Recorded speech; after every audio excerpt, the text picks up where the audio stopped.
Hi and welcome. This is our inaugural episode of The Practice Connects. I'm Laura. I'm the founder of The Practice, and the intention of this video is to essentially take our practice off the mat. If you've been to the studio and you've been in our classes, it's likely you've experienced some sort of feeling good, something that may be called a yoga high. This is an incredible thing that happens, a phenomena that happens when we engage in practice coming from a body perspective. This is somatics. This is somatic work. And while we are a movement studio here in Dartmouth, Nova Scotia, the topics that we'll cover in this series extend beyond. So we'll talk about somatics, we'll talk about regulation, we'll talk about emotions, we'll talk about stress, and we'll talk about real life situations. Because ultimately, that's what we're practicing anytime that we enter into discomfort, anytime that we're entering into a warrior two and we're holding it a little longer than we want to, anytime that we're practicing a burpee and we think the thought of, man, when is this gonna end? Anytime that we're entering into that relationship with ourselves, where we have the conversation where we're questioning our capacity, that's the important takeaway. That's the part of practice that we take out into our relationships, that we take out into work, that we take into play, that we take into our day-to-day. You may have heard how you experience your practice is how you experience the world. And while it can absolutely be way more nuanced than that, this is the platform that we'll dive in. Now, I have opened up questions that we have covered in other areas in conversation here at the studio, and that's where the magic happens. When we're entering or coming out of practice, that's when we have these really beautiful connections, hence bringing it to more people. So, why the practice? This particular studio was born out of a need for more. We noticed real-time problems, what's happening in our modern world, and wanted to address it in a way that felt supportive, caring, nurturing, and appropriate. Oftentimes we found in our practice of yoga for the last X amount of years that a lot of it wasn't accessible. We don't necessarily meet people where they are when we're in a yoga class. And so the idea of this particular studio is to very much meet you where you are. We're not moving through headstands, we're not moving through things that aren't necessarily necessary to our understanding of self. Not to say that there's anything wrong with that. There's absolutely a purpose for everything along this journey. But this particular studio was born out of a need to go in a little deeper, to recognize what that fear is when we're in practice. What is the hesitation? What is the resistance? Why is my mind saying these things that may not be true? And so the practice, this studio was born. In class, we have a range of class types, and this is very intentional. From a somatic perspective, you may have heard energy, motion equals emotions.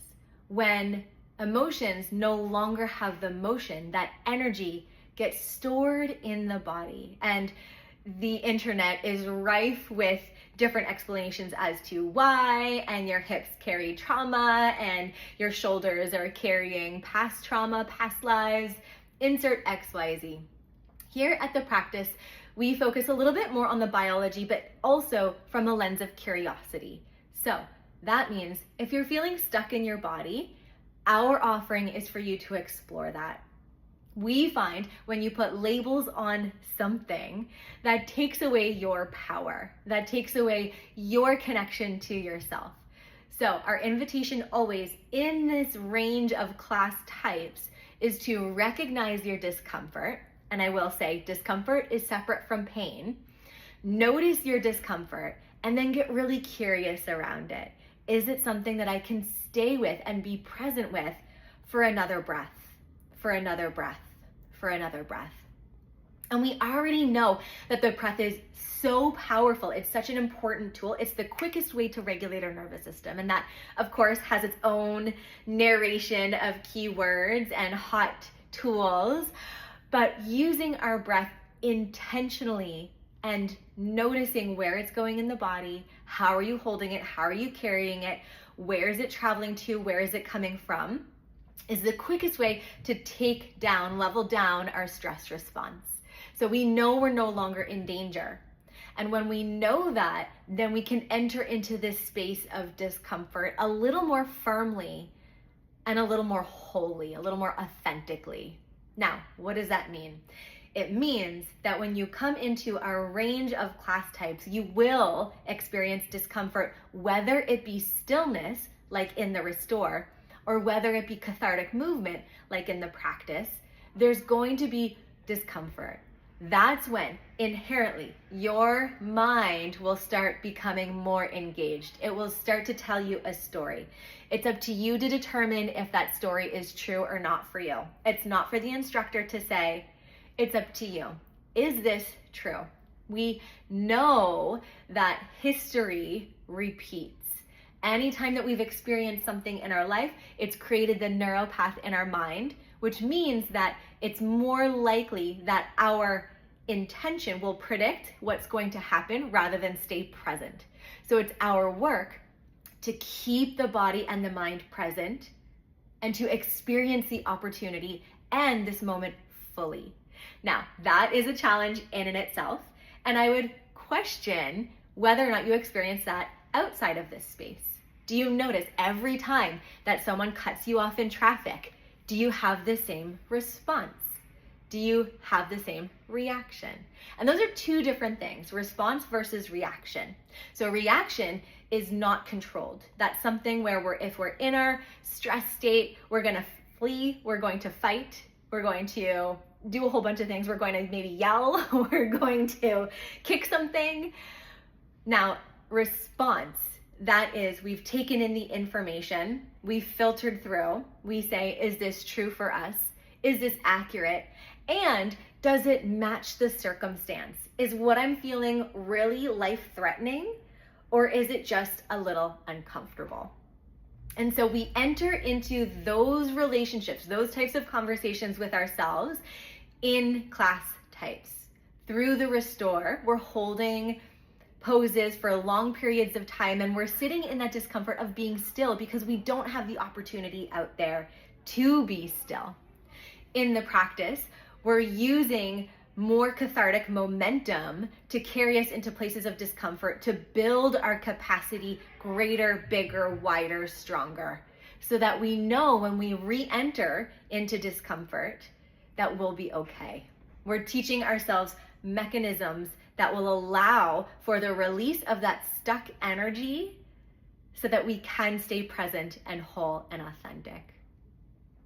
We have a variety of other classes as well where we examine the exact same thing, but the practice class type is really interesting because it carries a lot of resistance. What we think something is versus what something really truly is, it needs to match. And so when we're explaining this particular class type, it doesn't necessarily match. So it's really fascinating watching people enter into this class type because it's intended for you to get uncomfortable. Now, whether you take the instructed shape or not, that's up to you. We love to offer options because we know and we understand every time we enter into space and time, circumstance can change, right? Something that feels okay and good and right one moment might feel completely different the next. And we have to honor that. We have to honor what our own true capacity is in that moment. And it's going to change, and we have to be okay with that changing. And so when we enter into this space of discomfort, it might feel uncomfortable one day, but it might feel safe the next day.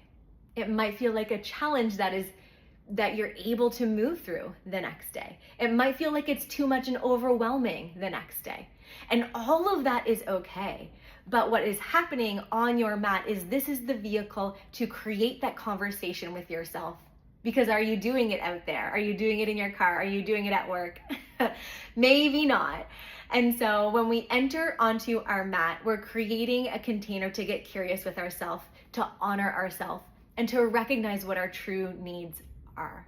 And that's different than wants. Needs are different than wants. When we're on our mat and we practice, we get more clarity as to what is true and what is story. What is here for me and what can I lay aside? What do I no longer need to carry with me? How can I process emotions?